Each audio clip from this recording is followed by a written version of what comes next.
I definitely understood segregationist, assimilationist. I think anti-racist is perhaps a newer term, but I think probably maybe militant is what we used to say, or I think that's the term that Ibram Kendi is trying to coin, right? But the idea that there are these sort of parallel schools of thought in the Black community about how we should handle racism, yes, I knew that because because it's not working anyway, and I'm loud. So, hello, okay, because I was lucky enough to have in junior high and high school a teacher. His name was Mr. Johnson. He was a Black man, and so he taught us American history and world history from an Afrocentric point of view. I went to Warrensville, which was like 99.9% Black, and so he capitalized on that, and he, I think, did what he should have done, which is to teach us a view of the world that related directly to who we are and how we existed in it. And so I knew about Booker T and W.E.B.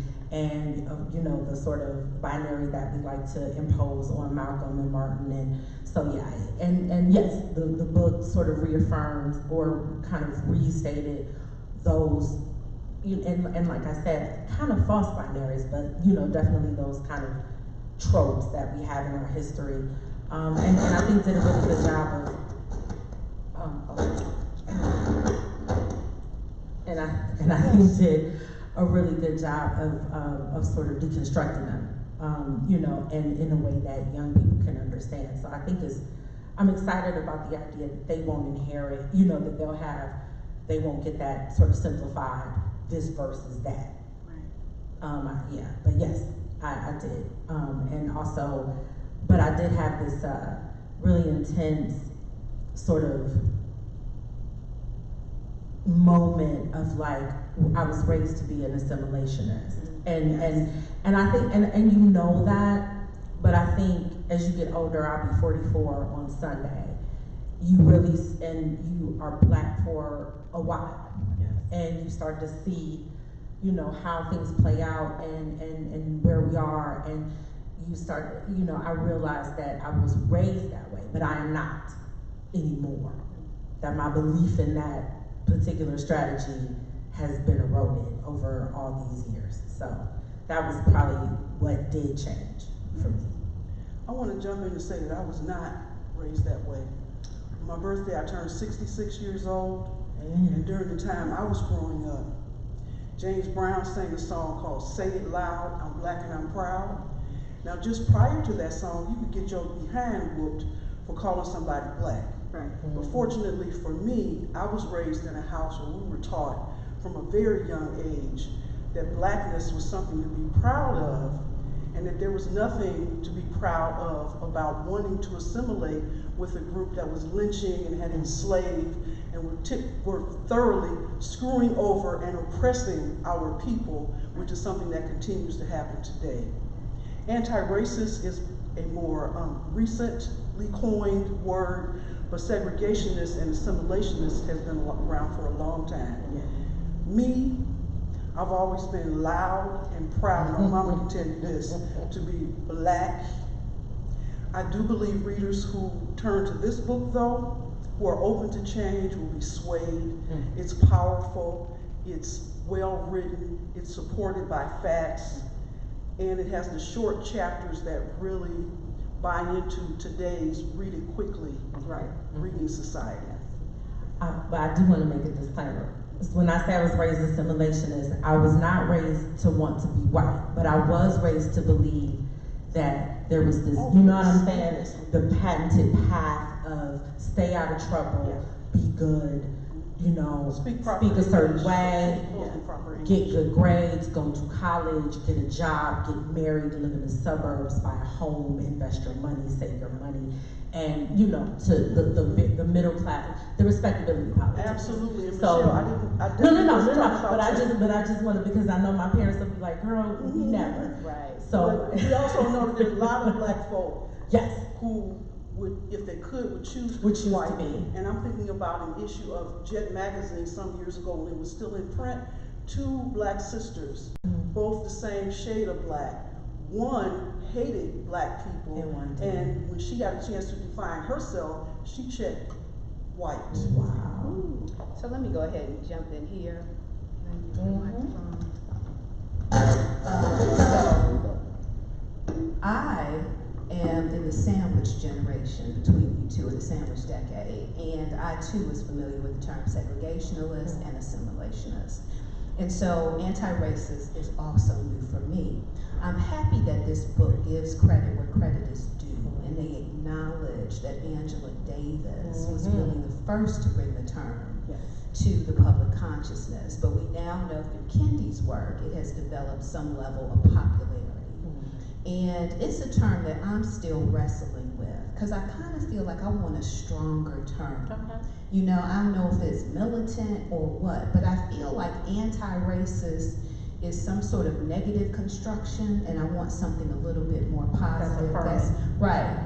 That's the optimist. Like when one of the things we used to say pro-black. Yes. Like when I was in college in the 90s, you would say I'm you were pro-black. pro-black. And looking back, I feel like that's where my change occurred, because I was on a campus doing all the right things, right? I was the scholarship student who was on the dean's list. And I just remember, I guess this is when we all have like you're catalyzed, you're radicalized, or you know, your political sort of awakening. And in a setting like Warrensville, everybody's black. So racism was abstract, right? The teachers were white, and there were times where they were definitely, you know, racist. But we didn't realize it, right? We always just thought that was authority.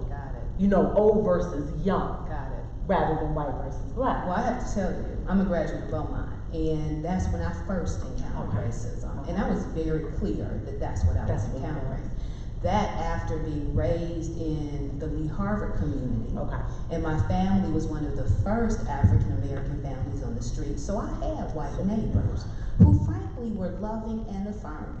So for me to go to Beaumont and to encounter vicious racists, and frankly it was only 3 of them, you know, but they made a deep impression on my life.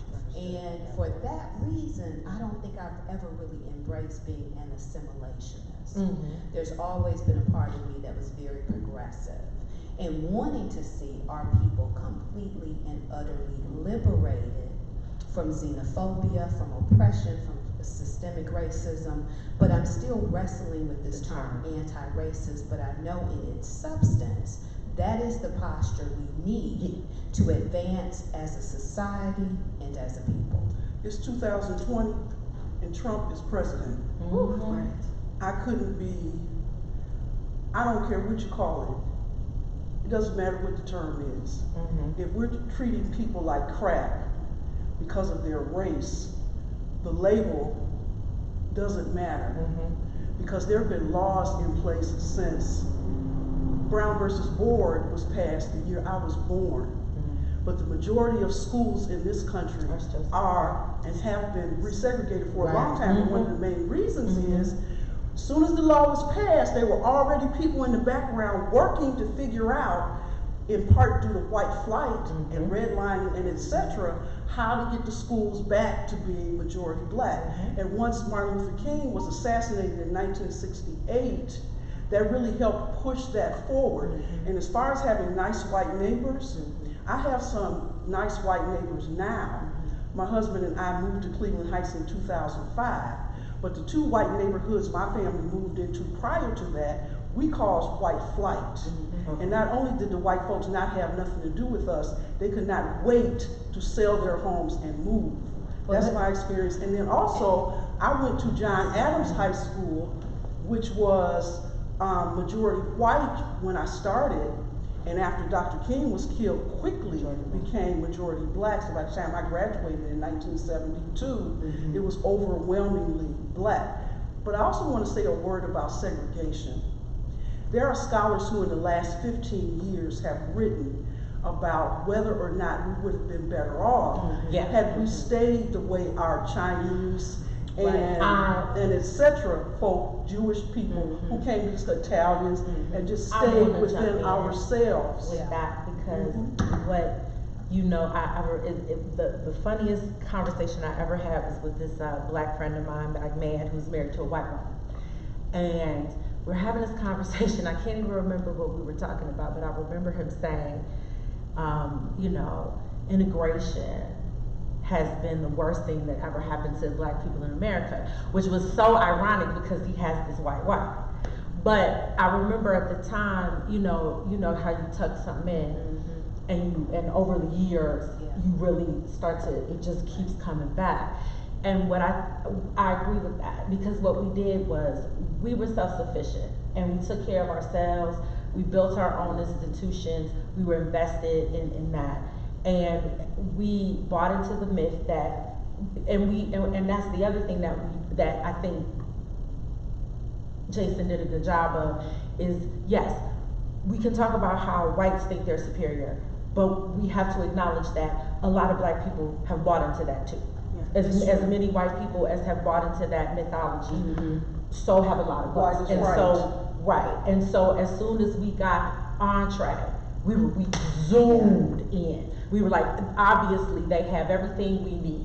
They, you know, and rather than just fighting to get the resources that we needed in our space, we went into theirs. And like you said, which means they immediately retreated and created a separate space from us and left us hanging. But the sad thing about that is we abandoned everything we had built in those previous centuries. So we abandoned our neighborhoods, our schools, doctors. We didn't go to black doctors anymore. We didn't go to black dentists anymore. Right. And so you see, like in East Cleveland, all the signs of this community that was at one point very vital, and everything is boarded up, because as soon as we could do what white people did, that's what we did. And it's the trick bag, you know. Yeah, and it's the values that we had during the eras of segregation that we need to bring back. I mean, as you were talking about the doctors and the dentists, I'm thinking about Ford, Lewis, and Turner, which was my pediatrician, and everybody went there on Kinsman, right? And so, you know, we have got to get back to those principles, and we've also got to find ways to protect ourselves. If we're honest, we got to think about Rosewood. We got to think about Black Wall Street and Tulsa, Oklahoma. Because when you build an independent economy, an economy that white people cannot tap into, they will destroy it. So we have to really figure out what our approach is into this next century. And I think, as Dr. Weems articulated, living in an age of Trump demands that we put our best minds together, that we be creative in our approach, and that we do take that pro-black stance and engage in behaviors that would afford us the protection we deserve. And never forget, when it comes to private schools are private for a reason. It's the same reason we had to start historically black colleges and universities. These folk do not want their kids going to school with us. And that's why the numbers will always stay. It's not just about the money. The numbers will always stay small, and racism will always be prevalent. Well, it's the ethic. Me and my husband were talking about rap, and why rap was perceived as such a threat. And you know, because I'm 1976, so rap is 1972. And then he talks about the 80s when it blew. So like the golden age of rap, some people would say is like 88 to 96. Well, that's when I was a teenager. So that's the soundtrack to my whole coming up. And I'm still to this day love and just, you know, sort of will always champion it as an art form and as a cultural movement and all of that. Listen to Cardi, I listen to Megan, I still, you know, but what we were saying was, I think white people understood, and it's the same thing about why they don't want you in the classroom, because if you can see, right. what they do, you can't buy into the myth of their superiority anymore. And if white kids can see us, they can't buy into the idea that we are not human anymore. And so then racism, you know, it's harder to pass it on to the next generation. And so they were like, no. So they co-opted it and sold it back to us. They took it and gave it back to us in a way where it still perpetuates the division. And make no mistake about it, whether it's the United States or any country in the world, the way they control their populace first were religion and education. So the education of our children in this country has only changed a very little amount since I went to school, and really since the advent of public school. It is still overwhelmingly Eurocentric in nature. You can still go from kindergarten through the 12th grade and learn a whole lot more about white folks, even Greece and Rome, than you will learn about Africa and yourself, and especially slavery. To the extent that there was a textbook, well, first of all, the history textbooks in this country are the worst of any subject taught. They are filled with lies and or omissions. James Lowen wrote a book a long time ago called The Lies My Teacher Told Me, that I highly recommend, because he took the time to go through all of the history books that were being used at the time right there. and breaking it down. Yes. And so if you learn this much about yourself and half of it is a lie, and then you learn all of this about the so-called dominant culture, that's right. And you're already beginning to be guided into what they expect your mindset to be for the rest of your life. So one thing I really want to encourage anybody listening to us to do is please take charge of teaching your kids about us and stop waiting for it to happen in school, because it's not going to happen, with few exceptions. There's some good teachers who get in as much as they can, but overall the curriculum remains Eurocentric, and it teaches you by omission to feel like you are inferior to the dominant. So that makes me think about the term again. I hear you, Dr. Weems, you don't care what the term is. It's about the concept.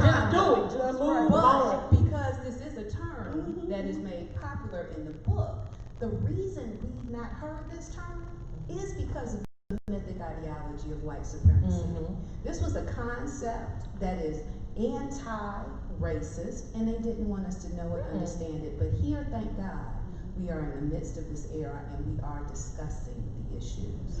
Well, what I want to say is you're so right about taking charge, because when I got the email, the reason I didn't need to borrow the book is because my mother-in-law had bought it for my daughter. Good. Well, it wasn't my husband. I think my husband. No, I think her dad had bought it for Christmas. And when I saw it come in, I was like, oh, that's a good idea, babe. And it was on her shelf.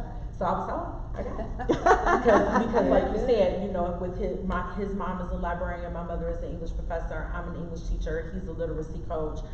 My dad is a lawyer and has done a lot of employment law and discrimination law. And so like you said, always there's been that, supplement in the house. We went to school, went to public school, all of that, but they always supplemented. There were books and sometimes assigned books, like you will read. It wasn't, I want you to know you're going to read this book. And so, I also think it's important for me to say that I am,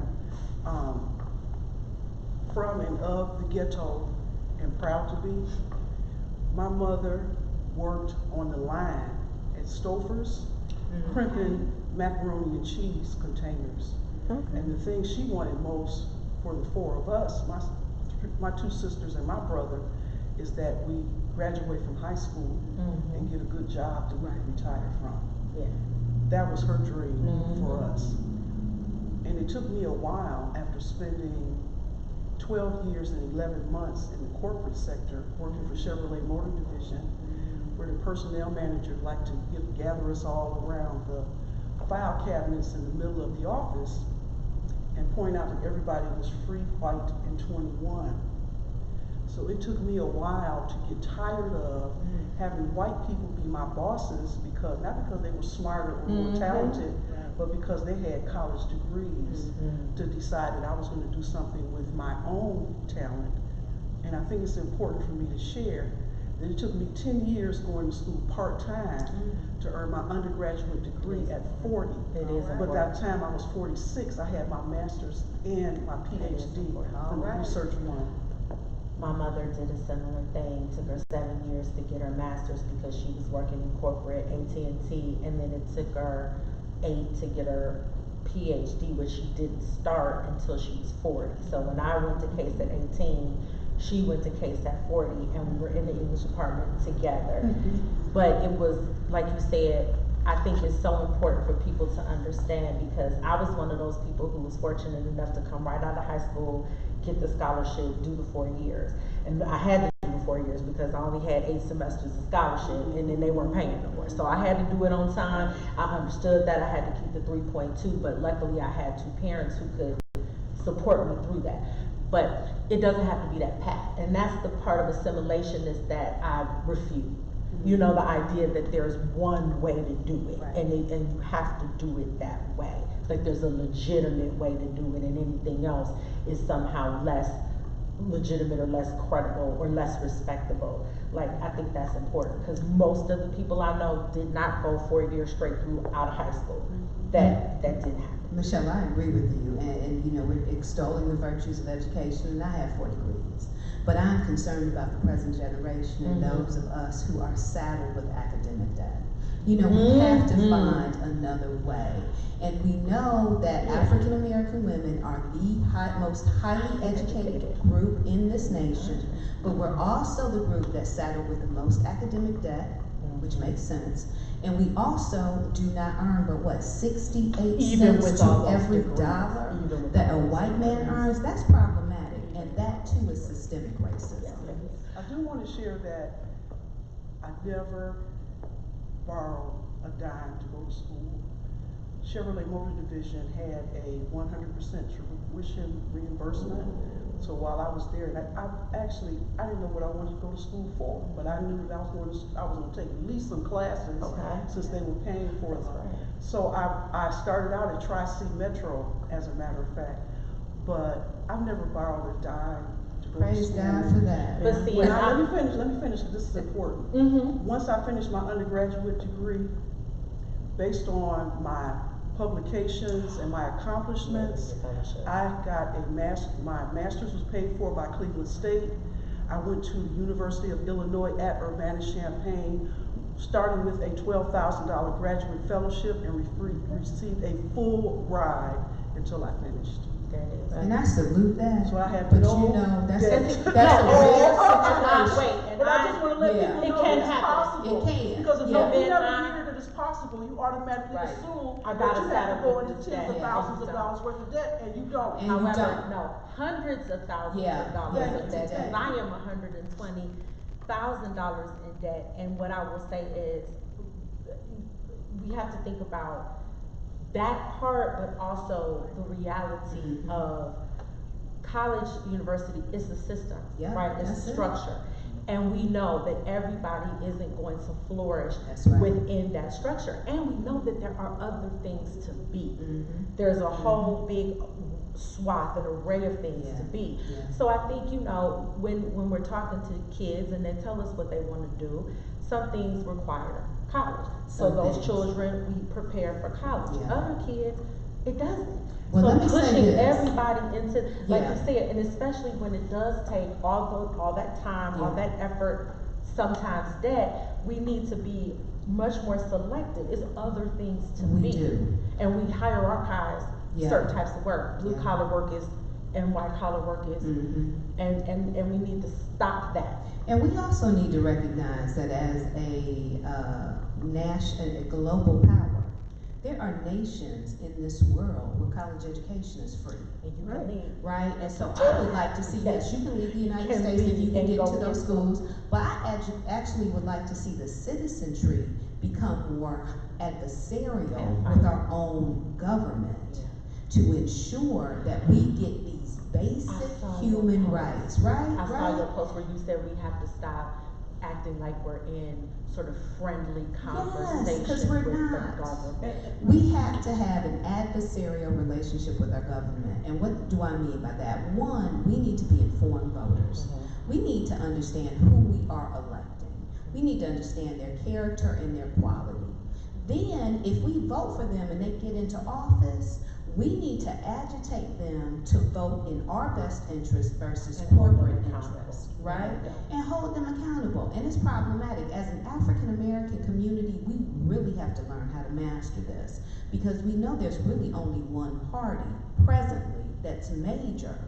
where we can have some measure of influence and sway. So we have got to learn how to master an adversarial relationship, particularly with the Democratic Party, because the way things are going right now are not to the benefit of the United States citizenry. And unfortunately, there's about this many of us that think as you do. It's true. And the overwhelming majority does Are not. assimilationists. And the other piece about Or it is, apathetic. the other piece of it is, if you're busy working 2 and 3 jobs, trying to take care of food, shelter, and clothing, and trying to make sure you keep a roof over your head, getting involved adversarially with the government is not necessarily going to be a priority.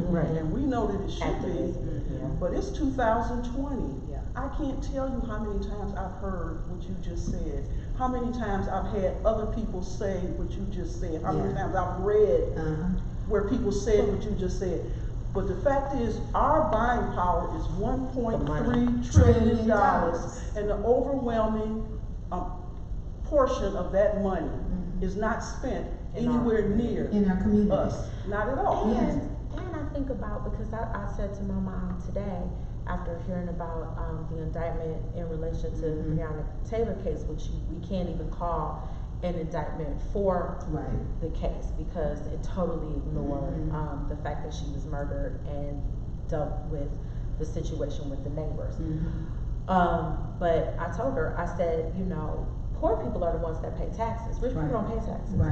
What if we, in 2021, said, now, you know, paychecks, they're going to take, FICA's coming. But any additional tax, you're not getting it. We're not paying it. I love it. I love it. We're not paying it. And I'm gonna tell you, because what we essentially are paying is for them to miseducate our children, shoot us in the street, right, and give resources that should be coming into our neighborhoods Supporting white businesses. to other So people. let me say this, because Michelle, you must be reading my mail, because I actually wrote a letter that I am sending to Senator Kamala Harris, to Representative Marshall Fudge, and to all the members of the squad regarding voter suppression. If I live in a state and I have actively sought to apply to vote, and my paperwork is in fact in order, but through the wild behavior of that Secretary of State, my application is denied, I want to see federal legislation that says that individual who was denied the right to vote should not have to pay taxes in that state for that election period. Because there has to be a penalty for what is going on in this country. And Dr. Weems, to your point, yes, you may have heard people say this throughout the centuries, and I understand what it means to be working 2 and 3 jobs, to have multiple kids you have to raise, but I think of Fannie Lou Hamer. And I think about what she did as a sharecropper. And so we have models that say, you know what, no matter how grave the hardship, this is worth fighting for. And one of the problems though is, most of our folk, the average person in this country, and that's of color, either drops out in the 9th grade or only finishes the 12th grade. So in order for you to look up to somebody, you first have to know about them. And I would argue with you that the average black person today has never heard of Fannie Lou. And I agree with that, but I'm not even talking about her as an idol or a figure. I'm talking about her, her determination. Of course. This was a woman who was sick and tired of being sick and tired. And when are our people gonna get that? Now, let me also know, I understand how difficult it is to vote and be engaged. Right. But listen, if you're in the city of Cleveland, where 2 out of 3 adults read at a 3rd grade level. Functional. Listen, I have a law degree, I have a doctorate, and sometimes I have to read the ballot 3 or 4, 5 times just to make sure I understand, or the initiative that's on the ballot. So I understand the challenges, but the truth of the matter is the challenges are always going to be with us. When are we going to say enough's enough? And there are lanes too, because my husband is a marcher. He's in Black Spring, Cleveland, which is this new group that's out here trying to reduce the police presence in the schools and in the RTA. So trying to decommission the police, stop the overlap. So he's a marcher. he's right now, when I got home, I went back to get the book, I forgot the book, I'll come in, he getting his megaphone, which he got on Amazon. When he came, I said, what is this box? He pulled it out, I said, oh Lord. But you know, being in the quarantine and the Trump years have really sort of radicalized him. So he went from a person who would have conversations and read books to being a person that's in the streets. I'm not in the streets. Because if he's in the streets, we have a daughter. Everybody can't be in the streets. If something happens, then one of us needs to be home. But what I am is, I am your friendly Facebook activist. I'm writing about it. I'm posting. I'm putting up poems. I'm spreading petitions. There are lanes. Yeah. If you can't march, right. If right. you can't write, give money so That's the people right. who are marching have what they need. Like you said, just find your avenue. If you work in the 3 jobs and you got the kids, that's cool. But when they say GoFundMe Yes. for the $5 here, it works, it helps. Regardless of your, for some other activists, do what Drive you some can. people to the Right. poll. this is so true. Mm-hmm. But and y'all know, we're all preaching to the choir. Mm-hmm. So we're agreeing, Mm-hmm. right? Mm-hmm. But the fact of the matter is, the numbers of us who have been willing to take the risk Yeah. to fight, Yeah. right, are and have remained small. Very small. And what we need is, we need a lot more folk. Also, on the topic of reading, I've taught more students than I can count. And as a matter of fact, English composition, when I did adjunct work, that was the class I taught That's more what I than did. anything. That's what I did. And I can tell you right now, just first of all, just because you can read doesn't mean you do. Mm-hmm. So it's just the same. If you can read and don't, you may as well be illiterate or functionally illiterate. And the other thing about it is, most students, and I can say this, most students are poor writers. Mm-hmm. And that's Poor across the writers. board. Yeah. And the last thing is, going to college doesn't make you smarter. I can't tell you how many people I've heard say, well, you went to college, didn't that make you smarter? No, I was smart when I started college. Right. If you don't have brains when you start college, you aren't going to come out smarter. If you enter with some brains and smart, then you can grow and you can develop. But the fact of the matter is,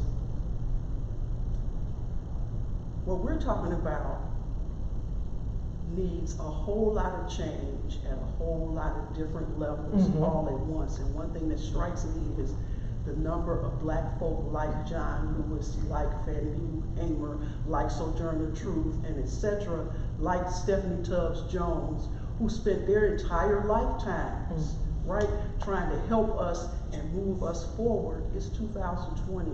Look around. Look at where we are today. Well, I think part of that is because people haven't been doing their work and people haven't been taking responsibility. Exactly. And I'm not interested in giving anybody an excuse. I'm not. We all have to operate in the gifts and graces God has given us. Yeah.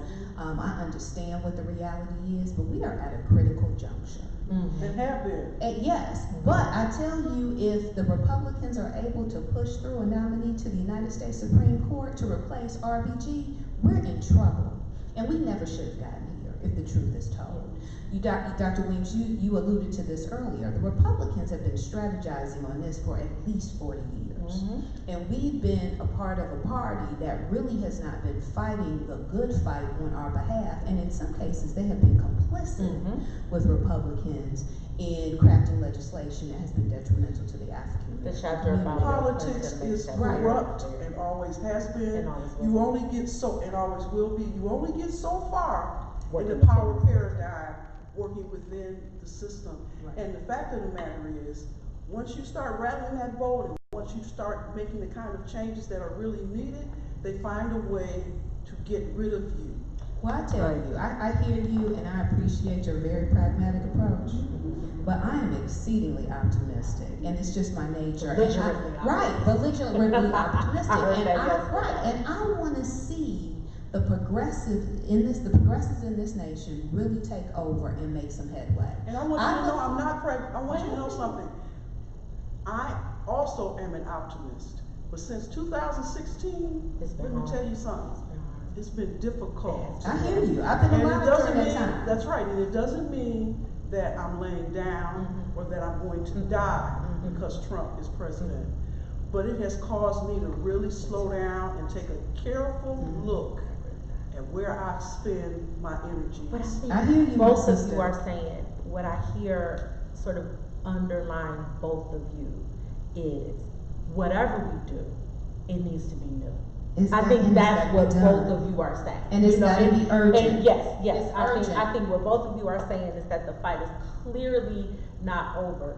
We didn't even get as far as we thought, because I think that was what Trump made us all have to face. And As much progress as we thought we had made, we had not made. And I would describe the three of us more as visionaries. I'm a creative person Yeah. too. I'm a writer. Yeah. I'm a poet. I'm a playwright.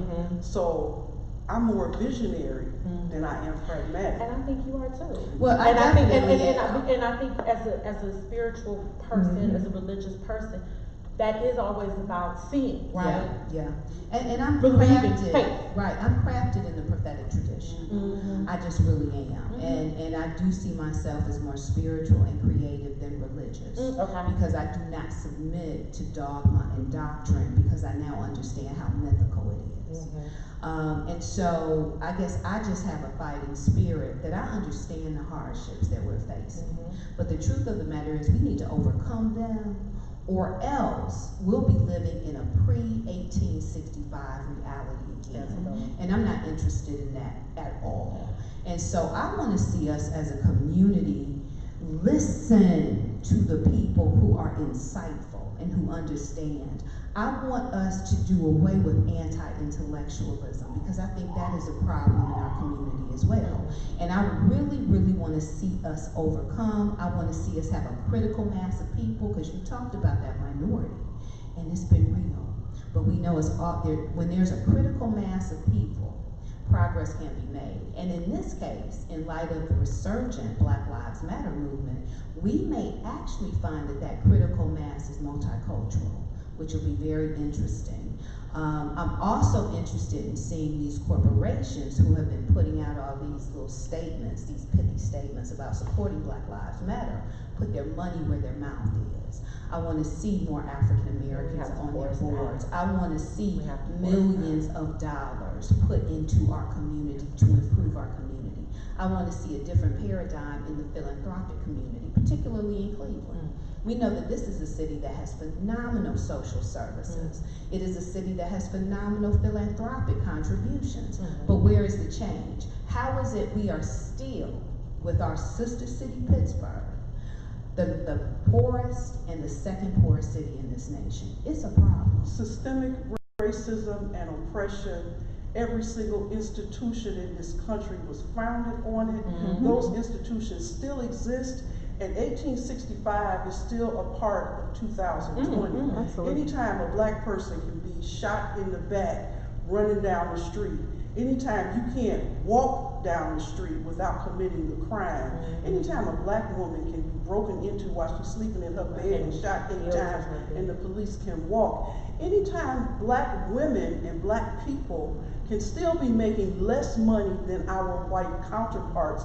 Anytime, I heard D.L. Hughley, as a matter of fact, just the other day, talk about how his house was underappraised by $125,000, right? So we're talking, so we're talking about the kinds of things that are difficult to fight, because first you have to be able to pinpoint them and bring them to the attention of somebody who cares. Why is it, for example, that the majority of nonprofits right in this city are still overwhelmingly controlled by white women? Do you think that that's just by happenstance? And the majority of people teaching in the public schools are white women too. Oh, without question. And you know, at the time teaching, people became teachers.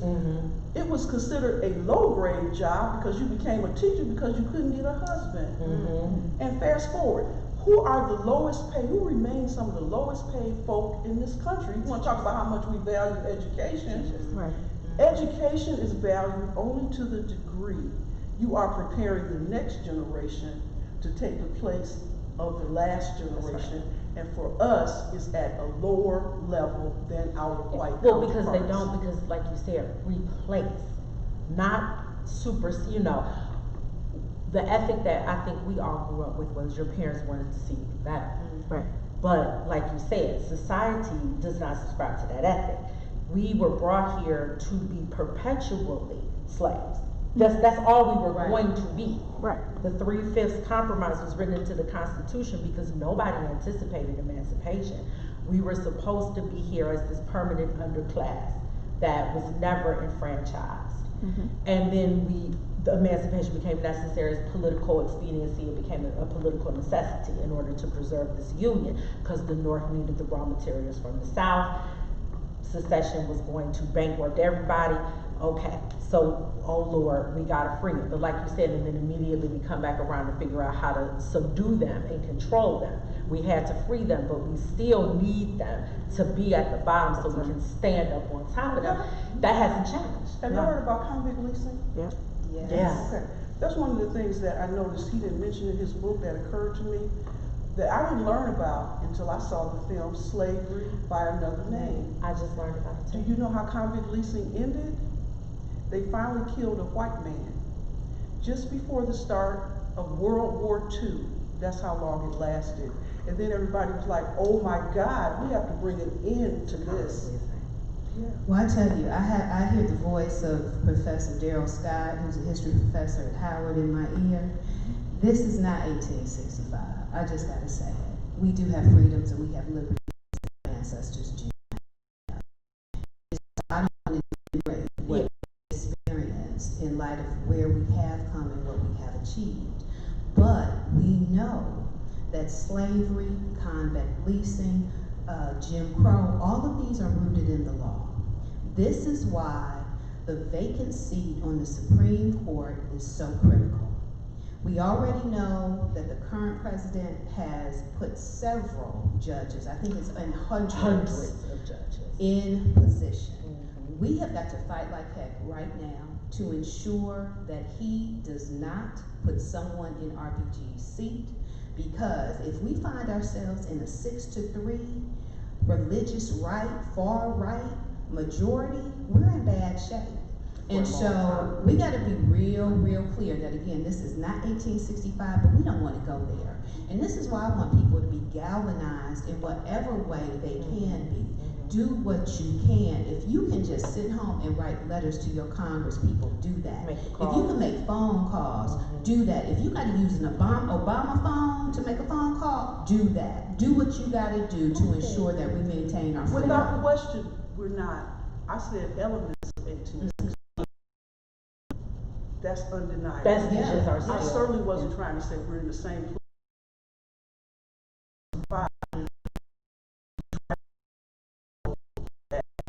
Elements, important elements, They're like real. all of the institutions They're of here. this country being founded in In that. racism Right. that still Yeah, still affects us operating each and and every perpetuating. day. And plus, it's Absolutely. also important to say this. There's a risk you take in being radical and revolutionary and in speaking out. Yeah.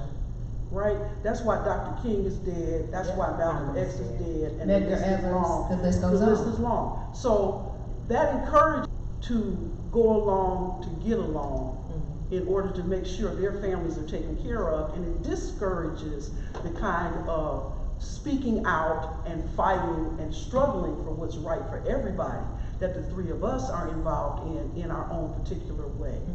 And my point is this: I am optimistic. We're all optimistic. It's 2020. Where are we today, and how are we to move forward out of it unless a hell of a lot more people get woke and get involved? I think the woke part feeds into that part. You know what I'm saying? Like you said, I think God's ear. one of the things so the funniest sort of the irony of like me learning Black history, like really starting to learn it, is like I was in the 6th grade. My teacher, her name was Miss Eldridge, I'll never forget, little white woman, and she had, we're 5th grade maybe, and she had a room full of us, all Black, and she was my social studies teacher, and she would get tired. You know, we had her second half. We had we had two halves, and she had us in the afternoon, and she had gray hair. I don't know how old she was. You know, when you're young, everybody old. Right. But she had been teaching for a long time. You could tell she had been, teachers who have been teaching for a long time because they're tired, and you have to be swinging from the ceiling before they get up. They be like, sit down. They don't even get it. They just be at the board, and then they don't even turn around. They be like, whoever that is, stop it. Right. So this is like 86, 87.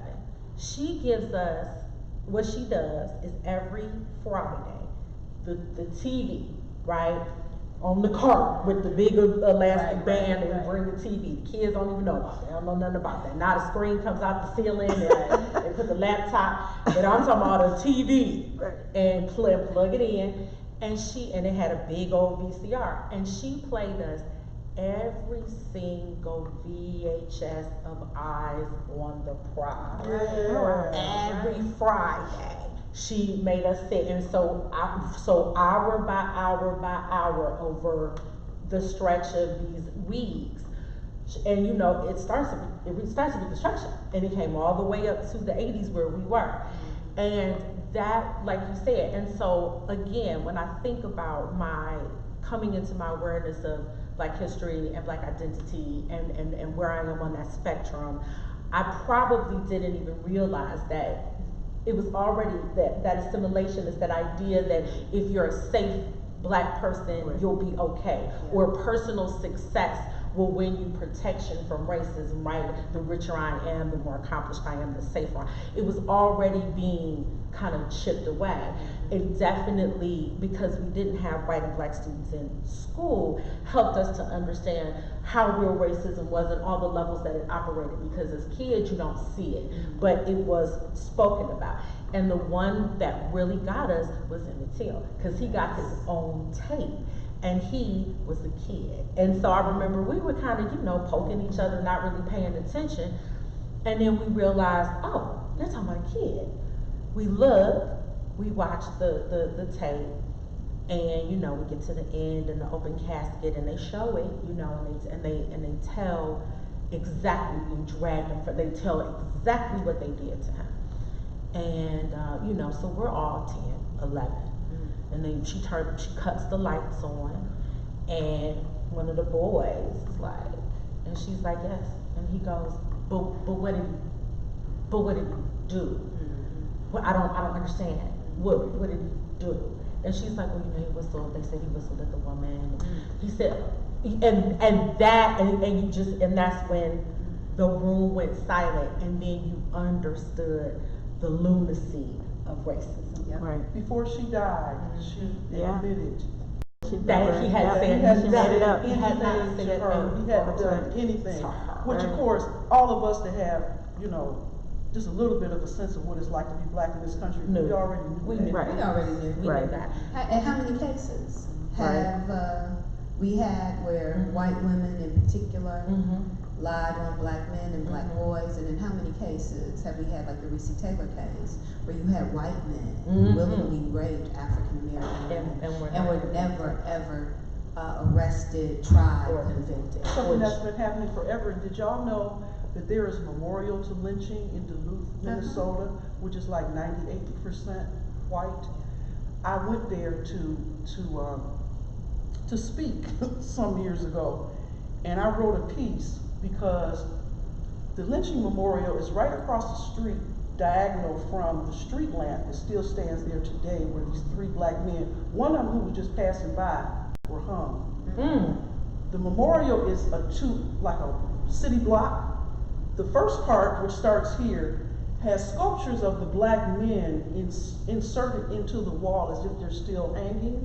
And then there's another whole wall with all of these kumbaya quotes like Dr. King and Gandhi and all of that. But then beside the bodies of the men is the narrative. They name the Black men. They give the date.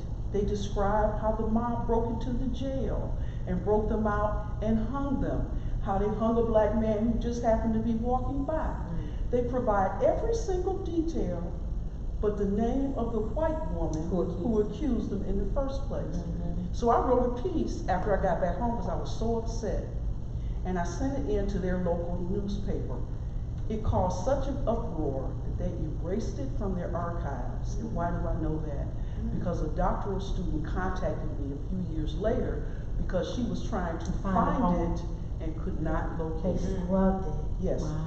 I searched around, I finally let her know it was available on the Linux search engine, but no place in the archives, no. Can we get back to, you used a word, Michelle, and how did you describe racism? You described, was it the idiocy? Lunacy. The lunacy, because I do believe that that is part of the discussion in Stamped. That, you know, when I look at supporters of our current president and their behavior, I heard someone today say, you know, I'm starting to feel sorry for them. I don't know that I feel sorry for them, but I do recognize that they are they are creatures, and they have been created through abuse, through misinformation, that they have come to embody a particular evil that is now turning on them. It's been turned on us forever, but it's also turning on them. Well, it's existential terror. It is. It's the terror. It's two things that I think they fear is erasure and deprivation. We cannot leave out the black people who support Trump. Right in the middle of my block, right now, Is somebody there is a Trump. black family. They only have one sign, they have 4 signs in their yard. The first one reads, "Blacks for Trumps." The other one reads, "Defend our freedom." Then there's one that actually says, "Black Lives Matter." And I forget what the fourth one says, but they're all right So in they a doing a row. lot. Also, They got a lot Doing going too on. much. That's the lunacy. Also on Lee Yes. Road, right there in Mayfield, Oh, yeah. there are several storefronts not far from that church. Who was that black pastor who spoke, invited I know Trump his to name, the but I church? really don't want to articulate it. Okay, well, yeah, so not far from there, there's these signs where there's a whole group of black folk meeting to try to do all they can to get Trump elected. And there's something that we call internalized racism, Yes. Yeah. where you have been hated for so long, like the two, I told you about the two black on the You Jet hate magazine, yourself. you hate yourself. And every time I drive past that house, I really want to do something that might have me thrown in jail, but I don't. I just pushed on down We the can't gas a ban little that. further, and We can't ban I just drive. But you know, let us not forget that 8% Voted of the for him. voters voted for Trump the last time, and they're predicting 9% You this mean time. 8% of African Americans? Yes, 8% of black folks. And was it 14% of black men? Yeah. Yeah. Yes, thank you. Well, yeah. I But mean, they're saying- but they also fear erasure and deprivation. But they're saying 9% now. So I'm like, you have watched this man? Well, You have there listened to have this man? always Maybe they been have. Or if you those, want him in there there? have always been those black people who think that if they align themselves with the white people in power, they can get safety and privilege. Don't have. Johnny running away tonight, you better give him that. There's always been that. There's always, what was he talking, when he was talking about, was it, not that, it was a Denmark, it was a Bessie. Bessie. Oh, yeah, And, yeah, oh, and yes, it was, yes, yes. and they had hundreds of slaves, enslaved people ready to go. And it was a black, it was one of them that was like, And that's they usually about the done. case. We always have one. Yeah. But you know, in other words, you invoke that resonates with me is this fear. It's fear. You know, these individuals who don't seem capable of embracing love, love for themselves, love for their fellow human beings, and who really are just enthralled in fear and ignorance. And I think I think white people have only lived in this country one way. Yeah. They do not want to live in an America where they're not in charge. They are terrified. It's so true, Michelle, because frankly, cooperation would be a far better approach. For everybody. For everybody. For everybody. It would benefit everybody. It would benefit cooperation. cooperation. So that's why I say it's lunacy. It's lunacy. Because But we it's were hard to thinking, cooperate with people who you have been taught to believe yes. Of are course. inferior to you and are closer Yeah. to the gorilla, And that you fear because you know what you have done with power, and you Yes. can't imagine that they would be better Than with you. power This is true. than you. And also, deep down, Let's deep be down- honest about that. Also, deep down inside, you believe you are superior. You do. Yeah. You believe you are superior. Or you know that you're not, Thank and you. you One or the can't other. face. Equally as harmful. I had my ceiling was leaking, and we had the maintenance man come in, white man. And the first thing is he was looking like he didn't want to wear a mask. So he was standing in the hallway, I'm looking at him. He looking at me, I'm looking at him. We already know, bruh, you have to put the mask on. I don't know what you think, you know. But he comes in, and in my house, we have a bookcase here, a bookcase here. There's a bookcase, two bookcases in Micaiah's room. There's a bookcase in our room. That's just a fraction. I got about 10 boxes of books in my mother's basement. Josiah got books at his mother's house. We got books. But not just that. On my coffee table, we have coffee table books. I have ADHD, so I set everything out. I can't put anything away. So all of my books that I'm using to teach are on the floor by my computer. Myself on the floor too. And then my dining room table is the stack of books that I'm reading, not really, but plan to. And then the stack of books that I am, you know, gonna use for the next things I'm teaching. Cause I'm like, you know, I'm doing like 4 weeks here, 6 weeks here. And then right in back of my couch are my books that I wrote. So you see envelopes and 2 big boxes of books and addresses. He came in and he said, and in that moment I said, oh, you probably ain't never seen this many books in one place in your life. And it blew his mind, because when I answered the door, I'm sure he had an idea of what he was walking into. And when he got in there and he saw what he saw, he goes, well, what do you do? And I said, I'm a writer and I'm a teacher. And because he is a maintenance man, which is perfectly respectable work. But like you said, the idea, how am I this? Not me. But again, for me, it's about them doing their self-work. They've got to do the work on themselves. I mean, that's just the reality. You think you could be that too? Yeah. If that's what you want to do. Or at least vision a better future for yourself. And again, cooperation would be a far better approach to the violence that they engage in. And the truth of the matter is, Black and brown people are emerging as the greater population in this nation. And we need to make sure for that reason that we are ready to take the lead and to participate in this society fully. But we also need to be ready for the fight. I think we're seeing it now. This is just the beginning. The browning of the country is one of the things that's egging all of this on. And what they don't realize is, you know, he wants to build the wall. The browning of the country is not about the people coming in. It's about all the people who are already here and all the children that they're gonna have and how they're gonna marry and make more. So you can't stop it. But that is what they are afraid of. We have never been a minority. Never. The United States represents 4% of the population Diaspora, of the world. The overwhelming population of this world are people of color. So I reject the word minority.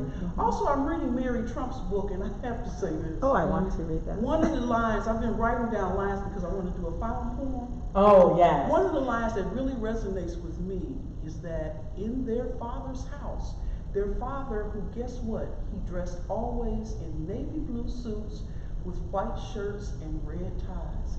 They had a huge library. And you know, the only thing missing, there's not a single Bible. book. There's not a single book in the library. What? Not one. Wait, they had a library, but They had a huge library in a house So it was that a was room. large and huge, Okay. right? With all of these, there was not a single But we know book this because he in said, I don't read. the library. He said And he that. really, not only did he not read, But neither did he. Daddy didn't read. Their mama didn't read. And his followers don't. Wealth Clearly. couldn't read. Yeah. But that's because we know that wealth is not the meritocratic and puritanical idea that you work to build wealth is a myth. Right. White people don't work to build wealth. white people inherit wealth and they pass wealth down through these systems. Right. We are the ones who are sold, work hard and you'll be wealthy. We don't understand nepotism and cronyism and favoritism and one of the things that was on that list of things with slaves, the black codes, that I found so interesting that I don't think I ever knew, was any slaves that had anything, they took it. Yes. Because what they wanted to ensure was generational poverty. James Anderson's book, The Education of Blacks in the South, he was the head of Ed Policy Department that I attended at UIUC. He wrote this seminal work called The Education of Blacks in the South. Mm-hmm. And a couple of things that he articulated that I want to point out. Number one, the overwhelming effort black people made during and coming out of slavery to learn to read and write, to start their own schools and to educate themselves. One of the reasons public schools exist today is because once whites in power saw how successful our schools were, they said, oh yeah, we can't have this. And did you know at the time, black people were going to school in droves, poor white folks were not. Mm-hmm. The other thing he pointed out in that book is that Hampton founded it, right? Hampton University was a college that was developed to teach black people how to do stuff they already knew how to do from slavery. It was very underfunded. They had the tools and things that they needed. They didn't have them. They were learning things like gardening and sewing and stuff like that. Also, it's important to note that between Booker T. Washington and Du Bois, Booker T. Washington was loved by the powerful. They would pay him to come and speak anywhere. Why? Because he was saying what they wanted to hear. Du Bois, on the other hand, with his talented temper, which was also problematic, they weren't trying to hear that. Exceptionalism. That's right. Which is why Du Bois ultimately left the country, and died in Ghana. That's right. I had the good fortune of holding his copy of Souls of Black Folks on a trip to Ghana. The one he owned. I was in his house when he's buried, and I got to hold his copy. I will never forget that. Oh my. And I have to tell you, I think Jason Reynolds did a great job of discussing his complexity and his evolution. And I think it's that evolution that we've been talking about. You know, we want to see our people evolve from assimilationists to anti-racist. And we do know that it is a process, but again, we're at a critical juncture. Now is the time to engage a transformation. And I also need to jump in here and say that had Du Bois been successful, I wouldn't be sitting here today. Because I definitely was not included in the talented 10. We were too this talented 10 concept. That's it. And not to mention, speaking of shades of brown and colorism, there is a certain shade of brown that runs through all forms of media right today. Not too dark, and you can't get too light. But the number of darker skinned black folk, there remains a dearth of them across the board. And that's not by accident. Well, that's what the black so these white women that we see who are coming into academic spaces and activist spaces and claiming to be biracial and black, claiming to be or black or Latinx, but that is capitalizing on colorism, because it's two things. We are accustomed to the leadership of our movements being like the whole talented 10 and also acceptable, and also, if we're being honest, we still put proximity to whiteness, visual proximity to whiteness on a pedestal, so we buy into the idea, we do, that white is right, and closer to white the better you are, you're a better type of black person, so it's very easy for them to be at the head of everything. Subconsciously, those of us who haven't examined that or dismantled that, we do that, we valorize that. So these women have watched. They are despicable, but they're brilliant because they capitalize on colorism. They come into the space, they pose as anti-racist, but they use colorism to gain prestige and power. These are white women who would not have power or prestige, respect, admiration in white spaces because they are poor, because they are unattractive, because Jewish, or because Italian, right?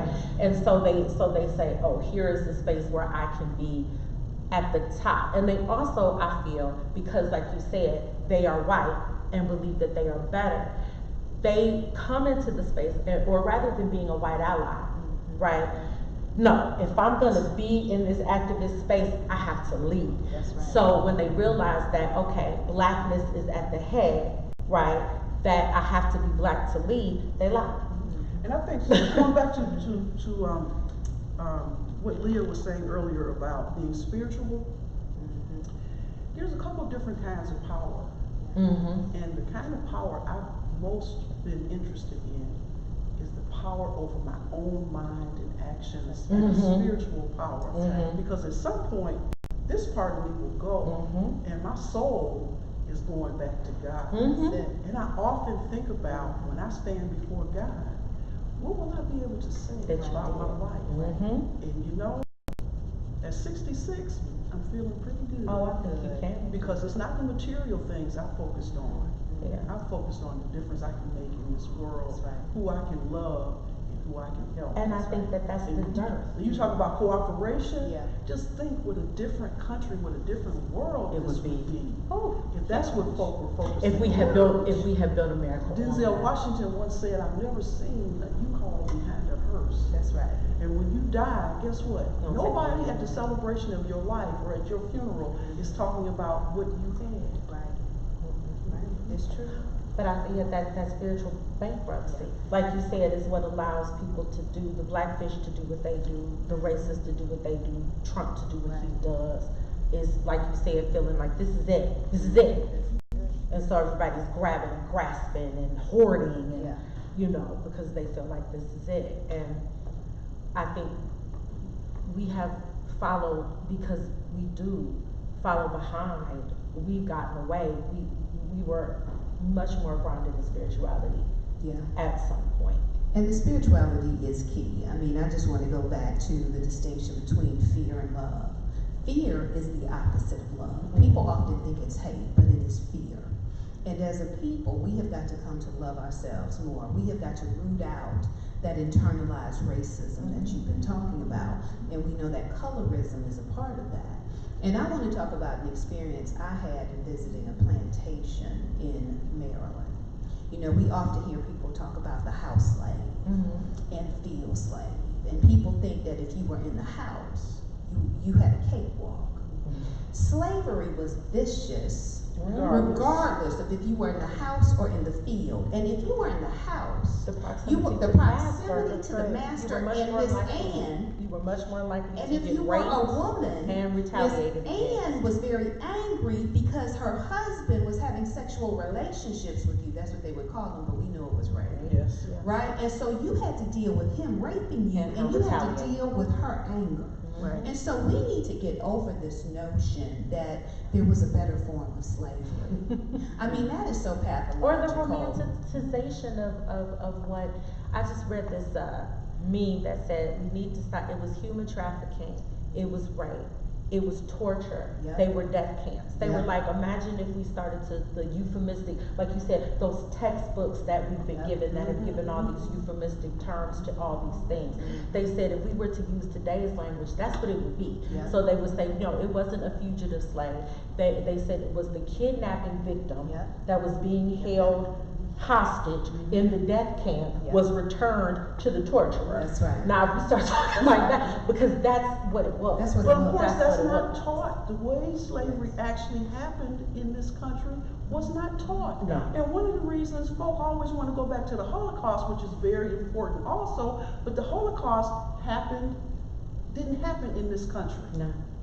But they do have never forget. That's absolutely right. And they don't let anybody shame No, they them don't. into But my forget. point, but And my point we is, do. talking about the Holocaust is embraced in this country. Because they're not responsible. That's right. Like you said. Nobody wants to talk about slavery. And 'Cause let's think about how long ago was 1865. It's just That's not. It won't even be 200 years until 2065. Right. We still need to talk about the genocide of the indigenous people. We do. Absolutely. We still need to talk about the enslavement of Africans, Yes. who were doctors, lawyers, physicians, astrologers, artists, whatever they were on the continent. That's who was kidnapped, not some lowbrow individuals. We're talking about individuals who were brutalized. But even if they were, they're all people. Well, they are, but I want to say, let's be clear that the people who were brought here were gifted, whatever the gifts were, right? Whatever the gifts were, we need to recognize that. And you know, I have to say that my optimism in part stems from social media. And what I mean by that is there are truth tellers on social media who are revealing information that heretofore had been hidden from us. And so for that reason, because we are on this leading edge of information and virtually everybody can access social media, I know there's still some trash out there. I know there's still some violent, misogynistic, all kinds of, I know that's out there, but my prayer is that people become more critical in their thinking and tap into individuals like me and Michelle who we are on social media and we are doing it. And then I always try to publicize people like Dr. Weems too. Like if Dr. Weems says she has to play, I'll share because I realize that that's not the area for everybody. Right. But again, like I would throw back, like you said, we're conversing. Doing it. That's what we're doing. Yeah. But I also will point people to, like, if you have a play, I'll be like, hey, check out Dr. Weems or check out this book, the real life stuff to correlate with the. Check out this panel. Yeah, Check out it's a Glossy, conference. the Great Yes, and I African put American Writers right, Conference. Check right, it out. and I try Right. to because I have so many, like you said, so many gifted people in my circle. Right. I try to always make sure to just point out. The social media presence and the impact of it is the 21st century without question. We need to be all over it. But I also want to back up just a little bit and say there are these amazing places called libraries. That's it. And there's these amazing things called books. That's it. And I can't tell you how many times I just finished a writer in residency at the Cuyahoga Public That's Library. right. Yeah. I cannot tell you how many times I have been in that library, and the overwhelming majority of young people that I have witnessed in those libraries are doing everything but reading. Yeah. They are playing games. Yes. They are, hitting up their friends. They're doing every single thing while thousands of books all around them with all of this information that if they just would crack open one, they might learn something like the true history of slavery in this country. Because it's been in books. So let me invoke this. I have to invoke this because we're having a session on how to engage Black and brown boys in library spaces for Glossy. And Overdrive is actually one of our sponsors. And so right now people can't really go into libraries, there's a limited number. But if you have Overdrive on your phone, you can access books digitally. And so I support that, And I have to say, when I came back here from graduate studies at Yale and at Emory, and I came back to Cleveland, I was blown away by the quality of our library systems. I had no problem getting any book that I could have gotten in graduate school. And so Cleveland's public library. Higher education right there. There's your debt-free higher education right there. Well, that's it. You can get a doctoral level education. You can. Out of the library. And Cleveland Public Library is the fourth best library system in this nation. Yes. I encourage people to come to the East Cleveland Public Library where we are right now because this is a beautiful space and it is a safe space. And I want to give a shout out to the staff because when the little sister was run over and died a few months prior to, I don't remember her name, does anybody remember her name? Prior to the pandemic, this was a safe space for children in the community. So libraries are anchor institutions, and we have to support them in all that they do. And I think that Dr. Weems is right too, is there has to be sort of the concomitant thing of information literacy, which is the tech, and the literacy piece, right? Both.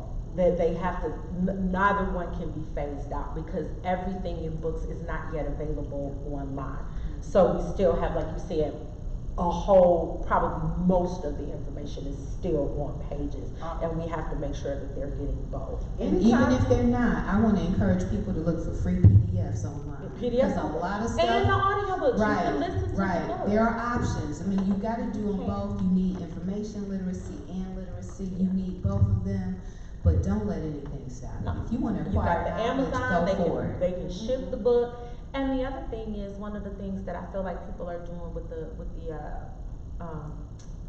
in the quarantine is a lot of people are doing book clubs. You're home, so you buy the books, you do the Zoom. You can do that yourself. You know what I'm saying? I feel like one of the things that people kind of do is they sit back and they wait for people to invite them to a party. Somebody's gonna throw some kind of party and get an invite. You can throw your own. You can decide we're gonna read, you know, you can say, okay, you got a 12-year-old, you got a 10-year-old, you got 11-year-old, you got 14-year-old.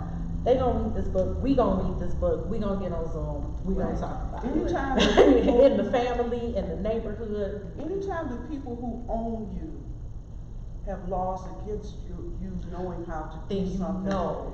it should be something that you should make priority That's right. number one. That's right. And the interesting thing now is they don't have to worry about having laws against reading because our people are voluntarily not doing it. And Well, you that's best the believe this, anti-intellectualism. if you are that not you're talking reading, about. nobody in power is worried About about you. you. Well, I want to say About this. you. Kima Jones, who is the professional keynote speaker for the Great Lakes African American Writers Conference, was with us last year. And she stated that 85% of the book readers in this nation are African American women. So we are still, women are reading. We need to encourage our men to do the same, but she is a publishing industry insider. She knows the statistics. 85% of the book buyers are African American That doesn't women. book that goes hand in hand with all the degrees. I would be willing to bet that she is talking about in the popular book market, not the kind of books I'm talking about about. nonfiction. Because that's right, reading to, you know, that's good too. I'm talking about reading to educate yourself about your history and what's going on in this country. Have to remember. And 85% of black women are not the majority that's doing that. This book would fall in that category. And so there are opportunities to glean information. We're not all reading, I don't even know who these authors are, who the type of talk about. But I anyway, think that I want to salute saying that us for reading. doing No, that. yeah, I think, like you said, I think it's both and. Any reading and modeling the behavior it matters. And then, as Dr. Weems said, then let's be strategic about what we read. It's a both and. I love it's this energy here of let's, celebrate, and then this energy here where you're like, let's examine. And I think And I'm good with the no, examinations and too. it's both.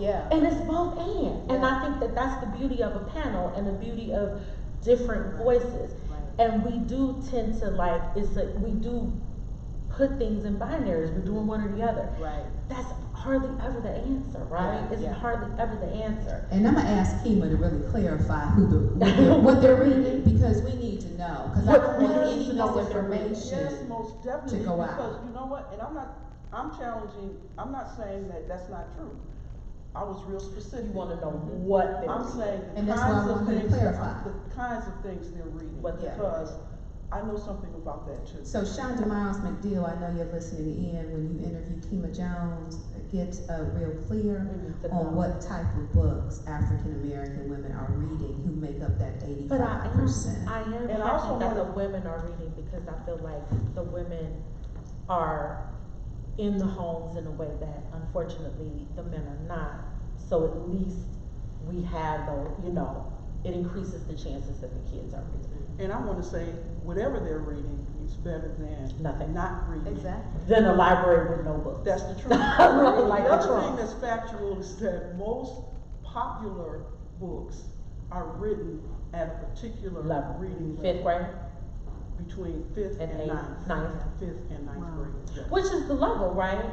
And Newspapers, popular magazines. functionally illiterate is third and Third, below, that's right. but the American average is 5th to 9th, right? Am I right? Yes, Mhm. yes.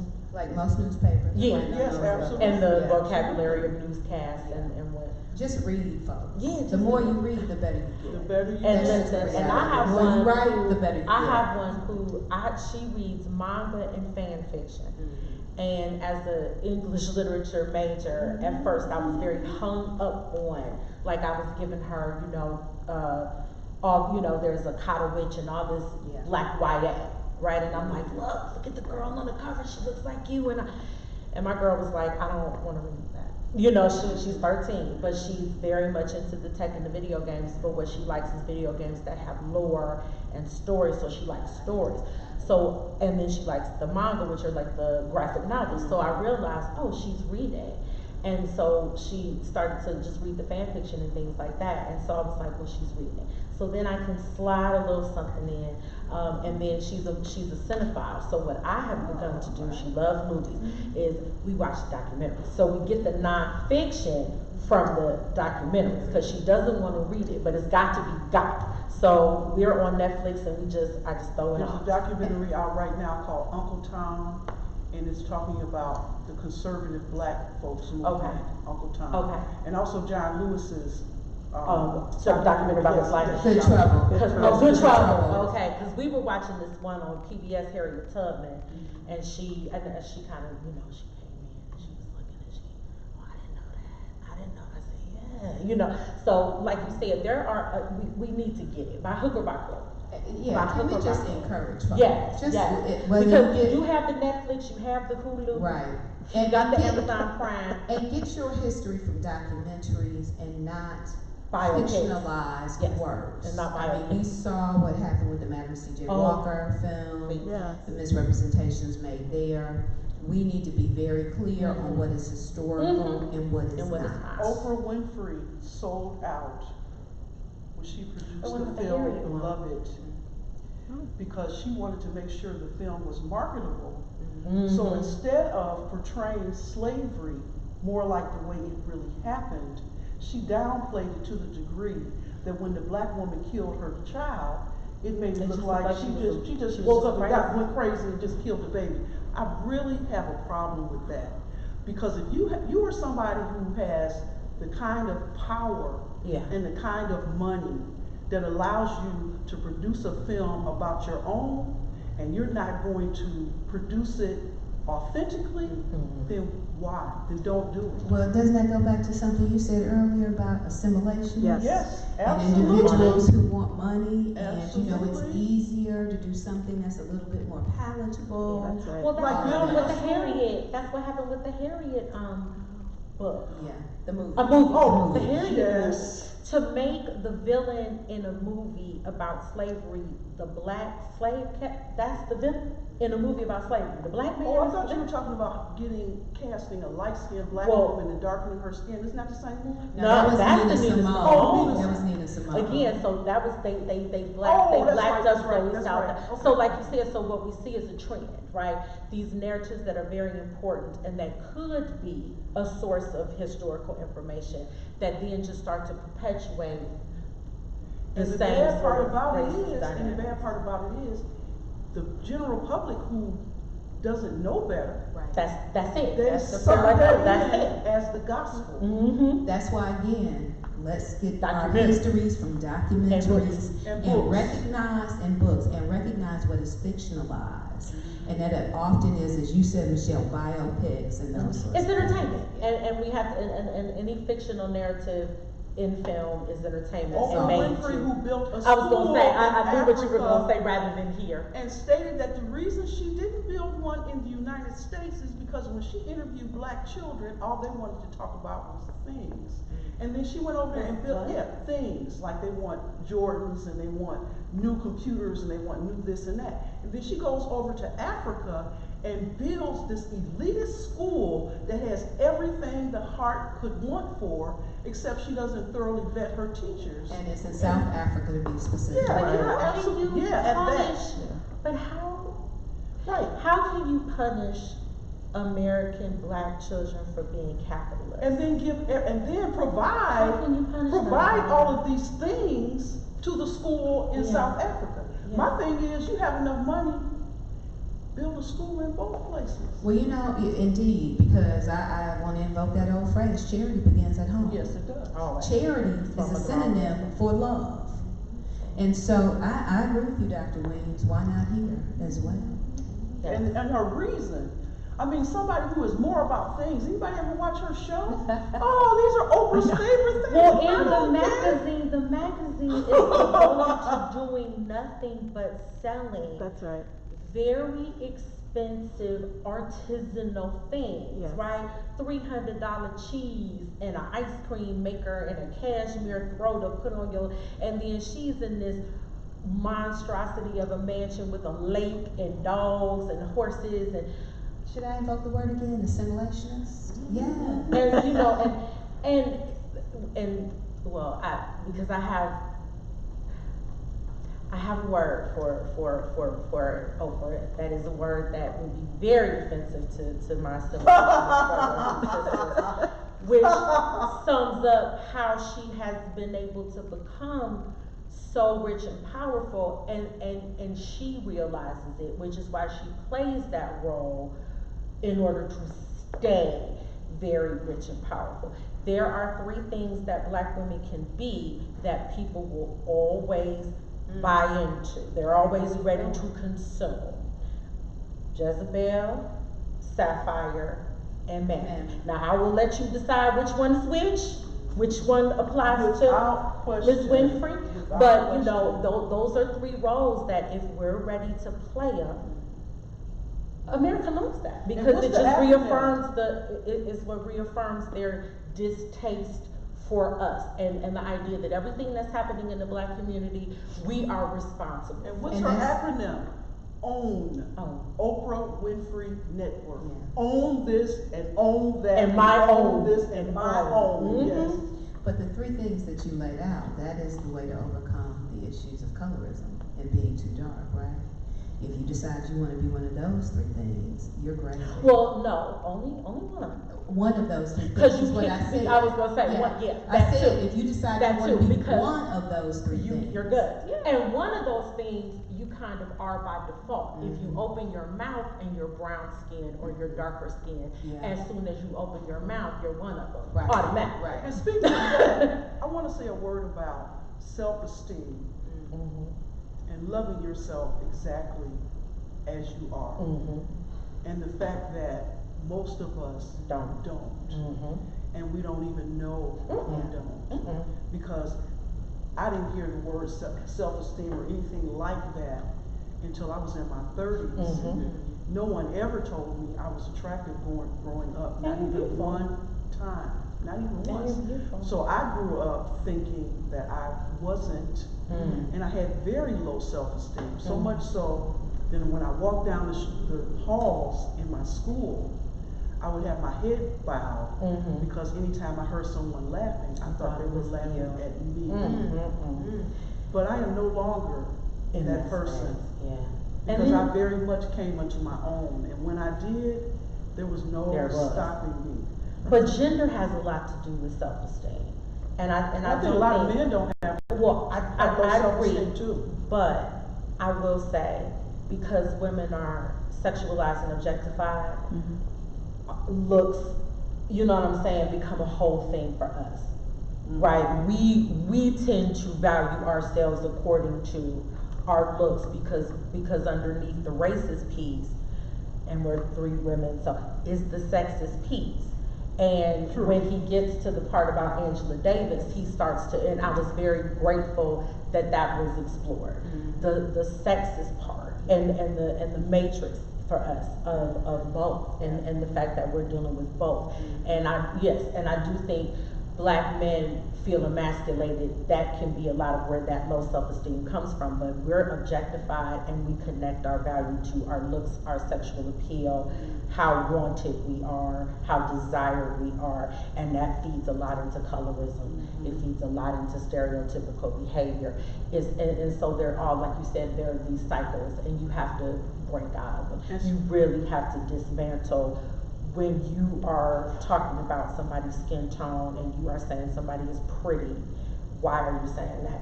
And when you are talking about hair and eyes and skin and size and all of them, why are you saying that? Where did that come from? Is that really what you believe, or are you just regurgitating these ideas? And when you look in the mirror, whose voice do you hear, right?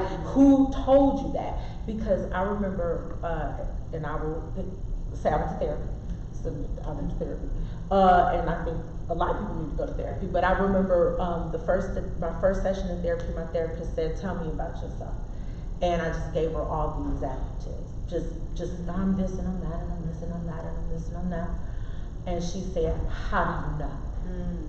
And every word I gave her, it wasn't, well, I'm this because I did that. It was because she told me, he told me, she told me, he told me. So this boy said I had a flat booty. This boy said I had a pie face. This girl said I had cheeky eyes. This one said I had, and my parents said I was flighty, and my grandmother said and so all these things, and so you realize that a lot of times your self-image is nothing but a compendium of other people's thoughts and ideas, and like you said, you have to get to that so you can break free from that.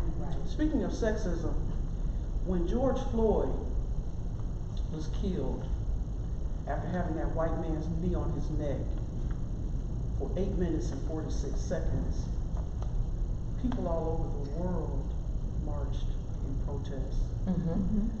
When Breonna Taylor was killed, first of all, it took months for it to come out, and the world hasn't marched yet. So the way that ties to sexism for me is Black lives matter. The Black women's lives don't matter quite as much.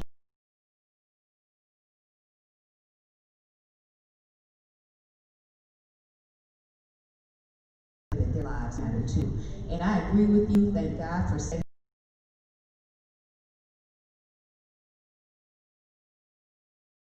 who are dying at the hands of police And nobody else. And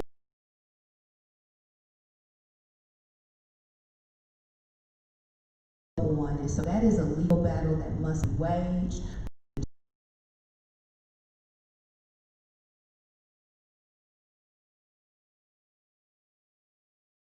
What happened today. And so, yes, we have lifted up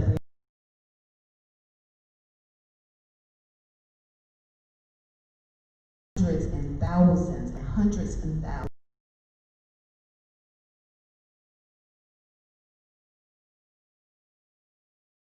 Video that talked about how many people are shot. Yeah.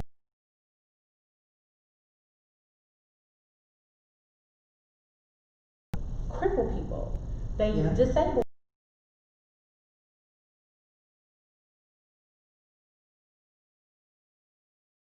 Incarcerated, whether they are in prison.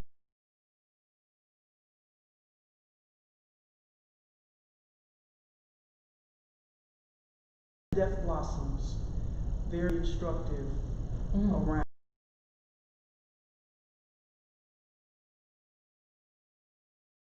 A couple more things about self-esteem.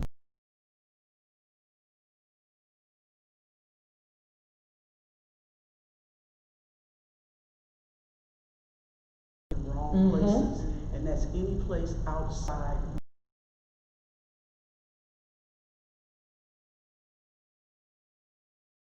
Yeah, and while you're,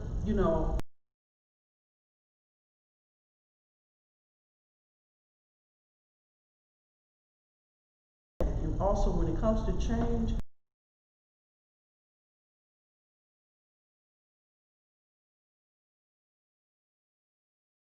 every day, you cannot legislate the human heart.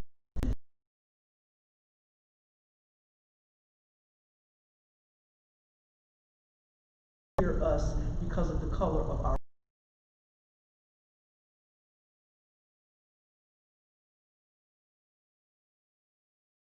Had the laws for a long time.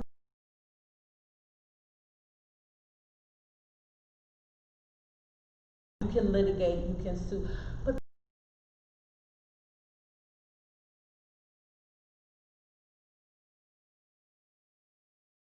is perhaps, but I think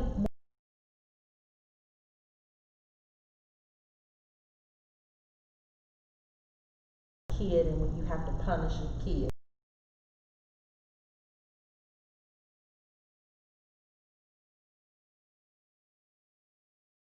And also, I'm very sort of conflicted.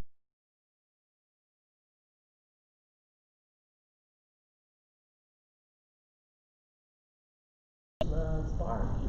She was like,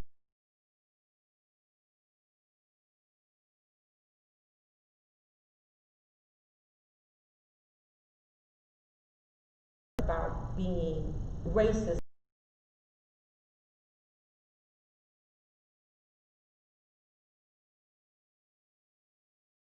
Good.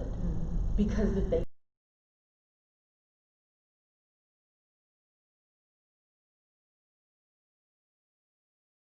The issue is also how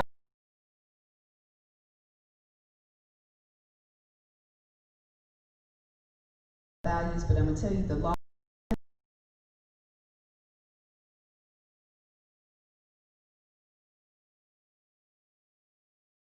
both individually, and that goes to the self.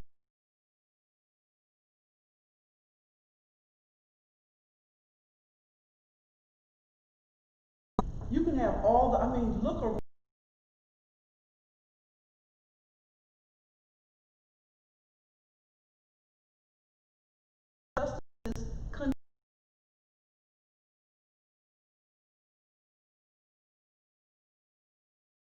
the money is what matters.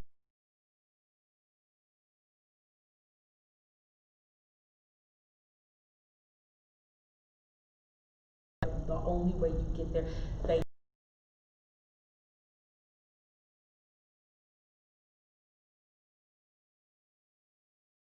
The support of capitalism.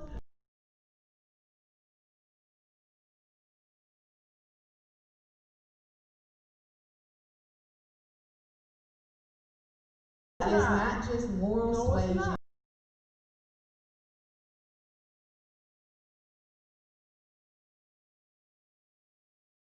It's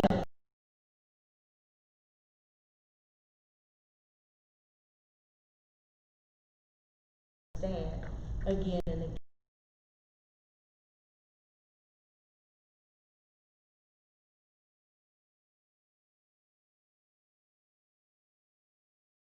What the self-esteem part.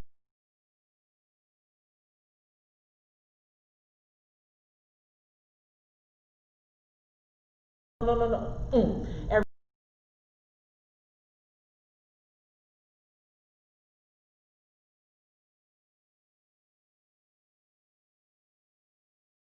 I want to thank you all so much.